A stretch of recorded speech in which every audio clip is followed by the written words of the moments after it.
फिर देखो प्राथमिक इंद्रधनुष, तो ये सूर्य की प्रकाश है जो इस जल की बूंद यानी वर्षा की बूंद या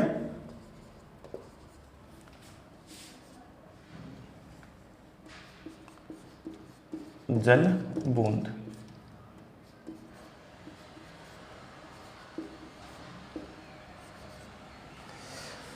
सूर्य का प्रकाश जब इस जल बूंद पर आपतित होता है तो इसका पहले क्या होता है अपवर्तन, फिर अपवर्तन होता है, फिर ये बाहर निकलती है निर्गत प्रकाश। तो निर्गत प्रकाश बताया था कि प्राथमिक इंद्रधनुष में जो शीर्ष पर बनता है वो लाल प्रकाश होता है, कितने डिग्री से बाहर निकलता है 42 डिग्री से बाहर, और दूसरी बार आपतित होता है वो बाहर निकलता है वो कितने डिग्री पर 40, जो पेंदे पर कौन सा होता है बैंगनी। इसी प्रकार से द्वितीय प्राथमिक इंद्रधनुष में देखो एक बार अपवर्तन, फिर दो बार अपवर्तन, और ये क्या हुआ पूर्ण आंतरिक परावर्तन। तो यहाँ अपवर्तन हुआ, यहाँ पूर्ण आंतरिक परावर्तन हुआ, यहाँ अपवर्तन हुआ, तो दो बार अपवर्तन हुआ और एक बार पूर्ण आंतरिक परावर्तन हुआ। इसी प्रकार द्वितीय इंद्रधनुष में देखो प्रकाश की किरण अपवर्तन, तो एक बार अपवर्तन पूर्ण आंतरिक परावर्तन, यानी दो बार पूर्ण आंतरिक परावर्तन हो चुका है, एक बार अपवर्तन और एक बार यहाँ से अपवर्तन हो गया। तो द्वितीय इंद्रधनुष में दो बार अपवर्तन और दो बार पूर्ण आंतरिक परावर्तन होता है, जबकि प्राथमिक इंद्रधनुष में दो बार अपवर्तन और एक बार पूर्ण आंतरिक परावर्तन होता है। और द्वितीय इंद्रधनुष में जो लाल प्रकाश है वो 50 डिग्री से बाहर निकलता है और बैंगनी प्रकाश है वो 53 डिग्री से बाहर निकलता है। फिर आता है अपना इन दोनों में अंतर कि प्राथमिक इंद्रधनुष और द्वितीय इंद्रधनुष में अंतर क्या होता है। ये आकार में बड़ा दिखाई दे रहा है, ये छोटा दिखाई दे रहा है, तो आकार में बड़ा होने के कारण ये अपने को धुंधला दिखाई देता है, ये इसमें अंतर है कि द्वितीय इंद्रधनुष है वो आकार में बड़ा होने के कारण अपने को धुंधला दिखाई देता है, इसलिए अपने को केवल प्राथमिक इंद्रधनुष ही दिखाई देता है। फिर आता है अपना परकीर्णन, कि परकीर्णन किसे कहते हैं। परकीर्णन किसे कहते हैं कि जब श्वेत प्रकाश या फिर जब प्रकाश है वो किसी खुरदरी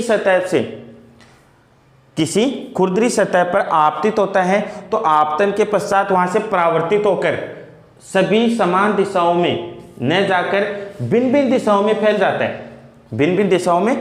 है, ये क्या होगा समान दिशा में न जाकर भिन्न भिन्न दिशाओं में फैल जाता है, और फैलने को बोलते हैं विसरण, और विसरण की यह घटना क्या कहलाती है परकीर्णन। तो परकीर्णन किसे कहते हैं कि जब आपतित प्रकाश किसी खुरदरी सतह से परावर्तित होने के पश्चात समान दिशाओं में न जाकर भिन्न भिन्न दिशाओं में विसरित हो जाता है, विसरण की इस घटना को परकीर्णन कहते हैं। परकीर्णन के लिए एक वैज्ञानिक आया था रेले, जिसने नियम दिया था रेले नियम। कौन सा वैज्ञानिक आया था? वैज्ञानिक रेले। इसने प्रकीर्णन के लिए अपना नियम दिया था और कहा था कि प्रकीर्णित प्रकाश की तीव्रता आई है, कितनी है आई, यानी इंटेंसिटी ऑफ लाइट, प्रकीर्णित प्रकाश की तीव्रता आई किसके समानुपाती होती है? प्रकीर्णित प्रकाश की तरंगदैर्घ्य लैम्ब्डा की चतुर्थ घात के, किसकी? प्रकाश की तरंगदैर्घ्य लैम्ब्डा की चतुर्थ घात के व्युत्क्रमानुपाती होती है। कौन? प्रकीर्णित प्रकाश की तीव्रता। ये किसने कहा था? वैज्ञानिक रेले ने। किसके बारे में? प्रकीर्णन से संबंधित नियम दिया था, जो क्या था? I समानुपाती 1/λ/4। इसके अनुसार क्या था कि जिस रंग की तरंगदैर्घ्य कम होगी उसका प्रकीर्णन अधिक होगा। तो कम किसकी होती है? बैंगनी रंग की तरंगदैर्घ्य कम होती है, तो बैंगनी रंग का प्रकीर्णन अधिक होगा। जबकि लाल प्रकाश की तरंगदैर्घ्य अधिक होती है और लाल प्रकाश की तरंगदैर्घ्य अधिक है तो इसका प्रकीर्णन कम होता है। यह किसने बताया? रेले ने बताया। इसने एक और बात बताई कि जो प्रकीर्णन का साइज है आकार ए, प्रकीर्णन का साइज आकार ए वो है वो प्रकाश की तरंगदैर्घ्य लैम्ब्डा के सापेक्ष वो लेस देन होना चाहिए, यानी कि प्रकीर्णन का जो आकार है वो तरंगदैर्घ्य के सापेक्ष बहुत ही कम होना चाहिए, तब जाकर प्रकीर्णन होगा। इसी के कारण हम कह सकते हैं कि धूल के कणों का तो प्रकीर्णन हो जाता है, जबकि वर्षा की बूंदों का नहीं होता।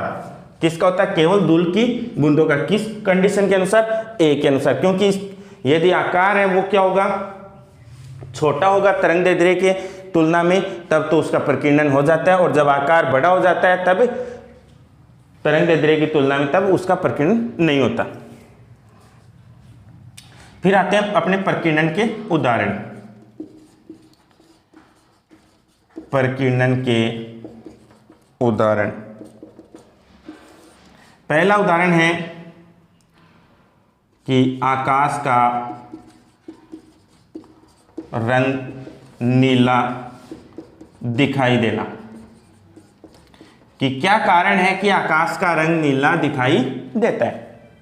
क्या कारण है कि आकाश का रंग नीला दिखाई देता है? किसके कारण दिखाई देता है? प्रकीर्णन के कारण। किसके कारण? प्रकीर्णन के कारण। क्यों दिखाई देता है? क्योंकि देखो वायुमंडल अपना, उस वायुमंडल में बड़े जो कण होते हैं वो कौन से होते हैं? धूल के कण और वर्षा की बूंदें, दो ही होती हैं। कौन से? धूल के कण और वर्षा की बूंदें, ये वायुमंडल में कण होते हैं। जब इस नियम के अनुसार क्या था कि बैंगनी रंग की तरंग दैर्ध्य कम थी तो इसका प्रकीर्णन सबसे ज्यादा होता है, और लाल रंग की तरंग दैर्ध्य सबसे कम है तो सबसे अधिक है तो लाल रंग की प्रकीर्णन सबसे कम होता है। लेकिन जो नीला रंग है इसकी तरंग दैर्ध्य इन दोनों के मध्य की होती है, यानी कि लाल रंग से कम होती है तो लाल रंग से अधिक नीले रंग का प्रकीर्णन होता है। और अपनी जो आंखें होती हैं वो नीले रंग के लिए सर्वाधिक सुग्राही होती हैं। अपनी आंखें क्यों, कौन से रंग के लिए अधिक सुग्राही होती है? नीले रंग के लिए। इसलिए अपने को आकाश का रंग वो नीला दिखाई देता है। फिर आता है बादलों का श्वेत दिखाई देना। कि बादल हैं अपने को वो श्वेत क्यों दिखाई देते हैं, काले या लाल क्यों नहीं दिखाई देते? कि बादलों का रंग वो हमेशा अपने को सफेद ही क्यों दिखाई देता है या श्वेत क्यों दिखाई देता है? वही है कि वायुमंडल के अंदर बड़े कण कौन से हैं? दो ही हैं, एक तो धूल के कण और एक जल की बूंदें। जब ये श्वेत प्रकाश इन धूल के कण या जल की बूंदों पर आपतित होता है, कौन? श्वेत प्रकाश किस पर? धूल के कण या जल की बूंदों पर ये जब आपतित होता है तो a is greater greater greater than lambda हो जाते हैं।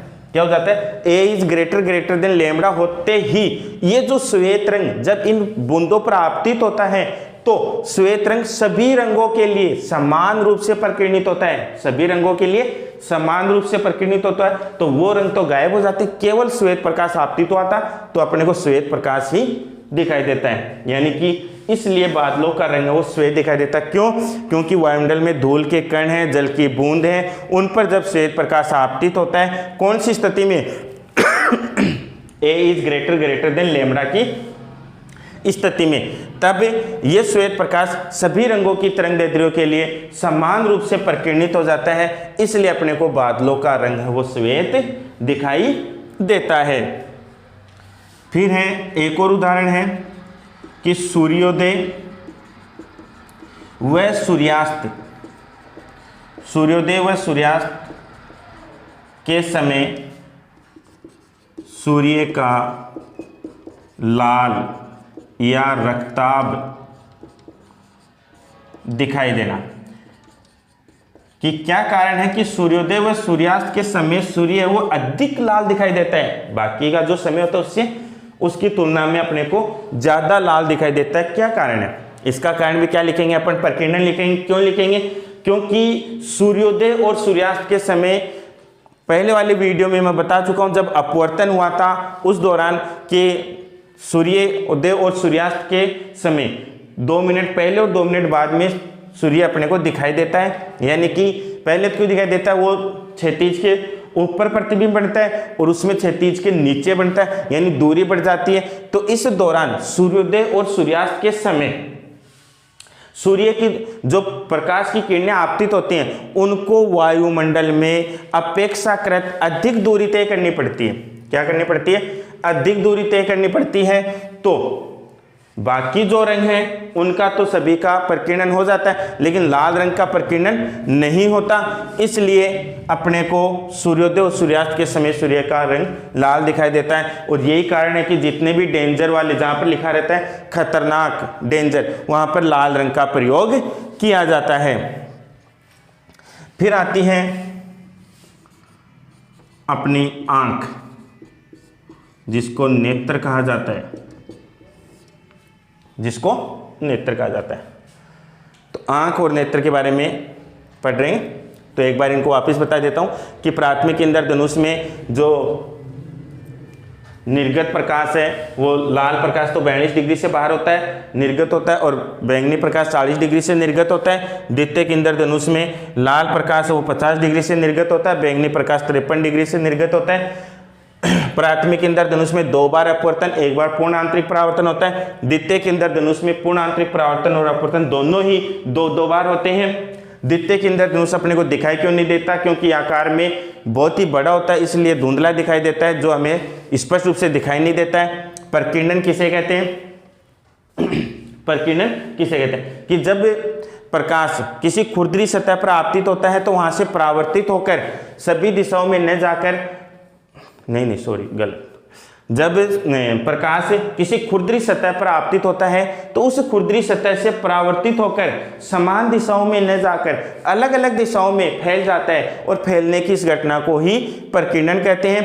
प्रकीर्णन के लिए वैज्ञानिक रेले ने एक नियम दिया था, जिसने कहा था कि प्रकीर्णित प्रकाश की तीव्रता आई, प्रकीर्णित प्रकाश की तीव्रता आई तरंग प्रकाश के तरंगदैर्ध्य लैम्ब्डा की चतुर्थ घात के व्युत्क्रमानुपाती होता है, यानी आई समानुपाती 1/λ की घात 4। और एक और कंडीशन बताई थी कि यदि प्रकीर्णन का साइज यानी स्मॉल a तरंगदैर्ध्य के सापेक्ष क्या होना चाहिए? नगण्य होना चाहिए। इसी कारण धूल के कणों का तो क्या हो जाता है? प्रकीर्णन, जबकि वर्षा के बूंदों का प्रकीर्णन नहीं हो पाता। जब आई समानुपाती 1/λ का 4 मतलब जिस रंग की तरंगदैर्ध्य कम उसका प्रकीर्णन अधिक, तो बैंगनी रंग की तरंगदैर्ध्य सबसे कम है तो इसका प्रकीर्णन सबसे ज्यादा होगा, जबकि लाल रंग की तरंगदैर्ध्य सबसे अधिक है तो इसका प्रकीर्णन सबसे कम होगा। क्या कारण है कि आकाश का रंग नीला दिखाई देता है? प्रकीर्णन के कारण, क्योंकि आकाश में क्या होती हैं? धूल के कण होते हैं, जल की बूंदें होती हैं। जब इन पर श्वेत प्रकाश आपतित होता है तो बैंगनी रंग की तरंगदैर्ध्य कम होने के कारण इसका प्रकीर्णन सबसे ज्यादा होता है, जबकि लाल रंग की तरंगदैर्ध्य सबसे अधिक होने के कारण इसका प्रकीर्णन सबसे कम होता है। जबकि नीले रंग का प्रकीर्णन है वो लाल रंग से अधिक हो जाता है। हमारी आंखें नीले रंग के लिए सर्वाधिक सुग्राही होती है, इसलिए अपने को आकाश का रंग नीला दिखाई देता है। बादलों का रंग श्वेत क्यों दिखाई देता है? क्योंकि वही है कि वायुमंडल के अंदर धूल के कण और जो जल की बूंदें होती हैं उन पर जब श्वेत प्रकाश आपतित होता है तो ए यानी प्रकीर्णन का साइज वो तरंगदैर्ध्य की तुलना में बहुत ही ज्यादा बड़ा होने के कारण श्वेत प्रकाश है वो इन सभी रंगों के लिए समान रूप से प्रकीर्णित हो जाता है। समान रूप से प्रकीर्णित हो जाता है तो अपने को बादलों का रंग श्वेत दिखाई देता है। और सूर्योदय व सूर्यास्त के समय सूर्य का रंग लाल दिखाई देता है। क्यों? क्योंकि प्रकीर्णन है, यानी कि इस दौरान वायुमंडल में प्रकाश की किरणों को अपेक्षाकृत अधिक दूरी तय करनी पड़ती है। अधिक दूरी तय करनी पड़ती है तो केवल लाल रंग का तो प्रकीर्णन नहीं होता, बाकी रंगों का प्रकीर्णन हो जाता है। इसलिए अपने को सूर्योदय और सूर्यास्त के समय सूर्य का रंग लाल दिखाई देता है। फिर था अपना नेत्र। नेत्र में देखो ये इसकी बनावट होती है कि इसका जो आगे का जो भाग होता है, आगे का भाग जिसको अपन बोलते हैं कॉर्निया, कॉर्निया की जस्ट बाद का भाग होता है वो परितारिका होता है। परितारिका में पुतली होती है, पुतली में क्या होता है? केंद्रीय छिद्र होता है। उस केंद्रीय छिद्र में से होता हुआ प्रकाश गुजरता है। अब वहां से प्रकाश गुजरता है तो ये जो लेंस लगा हुआ है ये लेंस क्या करता है? उस प्रकाश को फोकसित कर लेता है, और फोकसित करके जो इसका जो पीछे का जो वक्रांत भाग होता है, जो दृष्टि पटल होता है जो इसको ढके रखता है, वहां पर इसका प्रतिबिंब बना देता है। किसका? जो परितारिका में से होता हुआ पुतली में जो छिद्र होता है वहां से प्रकाश प्रवेश करता है। नेत्रोदय पक्षमा भी पेशियां, ये काचाप ध्रुव है, पीछे का भाग है जो दत्क तंत्रिकाएं होती हैं, वहां पर जब दृष्टि पटल पर इसका प्रतिबिंब बना देता है तो दृष्टि पुतली होती है, पुतली को नियंत्रण का काम पेशियां करती है। पुतली को नियंत्रित पेशियां करती हैं। कौन करती हैं? पेशियां। दृष्टि पटल जो होता है वो तंत्रिका तंतुओं की एक झिल्ली होती है। किसकी? तंत्रिका तंतुओं की पतली झिल्ली होती है, और इससे तंत्रिका तंतुओं में क्या होता है? सल्का और शंकु, सल्का और शंकु होते हैं। अब सल्का तो क्या करता है, तीव्रता, प्रकाश की तीव्रता बताता, और शंकु क्या करता है, वर्ण यानी रंग को बताता है। तो इसमें दृष्टिपटल वो क्या होती है, तंत्रिका तंतुओं की पतली झिल्ली होती है, जिसमें सल्का और शंकु होते हैं। सल्का तो क्या बताता है, प्रकाश की तीव्रता को बताता है, इंटेंसिटी ऑफ लाइट बताता है, और ये रंग बताता है अपने को कि ये कौन सा कलर है। ये जो दक तंत्रिकाएं होती हैं, ये क्या करती हैं, इन दक तंत्रिकाओं की सहायता से अपना जो मस्तिष्क होता है वहां तक ये सूचनाएं भेजती हैं, और बाद में जाकर अपना मस्तिष्क है उन सूचनाओं को संसाधित करता है, यानी उनको चालू करता है। फिर आता है अपने नेत्र की समंजन क्षमता, नेत्र की समंजन क्षमता, कि ये समंजन क्षमता क्या होती है, कि देखो अपन पास की वस्तु को देख रहे होते हैं और दूर देखते ही वो वस्तु भी अपने को दिखाई देती है, थोड़ा तिरछा देखते हैं तो भी दिखाई देती है, बिल्कुल अपनी तरफ देखते हैं तो भी दिखाई देता है। इसको बोलते हैं समंजन क्षमता। यानी कि मानव नेत्र लेंस की जो फोकस दूरी होती है उसको स्वतः परिवर्तित, अपने आप परिवर्तित करने की जो क्षमता होती है उसको बोलते हैं नेत्र की समंजन क्षमता। ये क्रिया किसके द्वारा होती है, पक्षमाभि पेशियां, जो पक्षमाभि पेशियां होती हैं वो क्या करती हैं, अपनी जो फोकस दूरी होती है अपनी नेत्र की उसको परिवर्तित करने का काम करती है। फिर है कि नेत्र का निकट बिंदु, निकट बिंदु यानी नियरेस्ट पॉइंट। अब निकट बिंदु क्या होता है कि मानव नेत्र लेंस यानी अपनी जो आंख है, मानव नेत्र लेंस का मतलब अपनी आंख, और अपनी भी कौन सी, सामान्य जो साधारण है, जिसके किसी प्रकार के आंख में कोई दोष नहीं है, वो आंख निकटतम जितनी निकट की वस्तु को देख सकता है, यानी कि अपने नजदीक वह न्यूनतम दूरी जिस पर रखी हुई वस्तु का स्पष्ट प्रतिबिंब अपना दृष्टिपटल बना देता है, यानी रेटिना बना देता है, उसको बोलते हैं निकट बिंदु। और जो साधारण सामान्य मानव नेत्र लेंस होता है उसके लिए जो निकट बिंदु है वो 25 सेंटीमीटर होता है, यानी 25 सेंटीमीटर तक की वस्तु को अपने देख सकते हैं, 24 सेंटीमीटर को अपने नहीं देख सकते, 23 यानी 25 से कम को नहीं देख सकते। फिर आता अपना दूर बिंदु यानी फार पॉइंट। दूर बिंदु क्या होता है कि वह अधिकतम दूरी जिस पर रखी वस्तु का स्पष्ट प्रतिबिंब अपना दृष्टिपटल बना देता है, वो क्या कहलाता है, दूर बिंदु। और जिसके किसी प्रकार का दोष नहीं है, यानी सामान्य मानव नेत्र लेंस के लिए ये बिंदु अनंत पर होता है।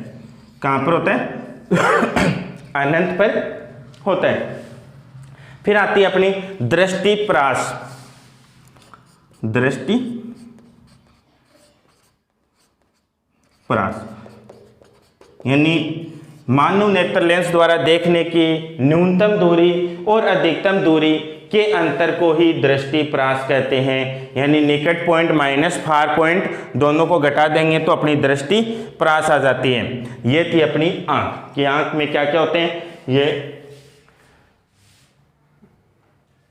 बाहर का जो भाग होता है उसको कॉर्निया श्वेतपटल बोलते हैं, परितारिका बोलते हैं, पुतली, पुतली में छिद्र होता है, उस छिद्र में से होता है प्रकाश पहुंचता है जिसको फोकसित करता है और उसका प्रतिबिंब दृष्टिपटल पर बना देता है।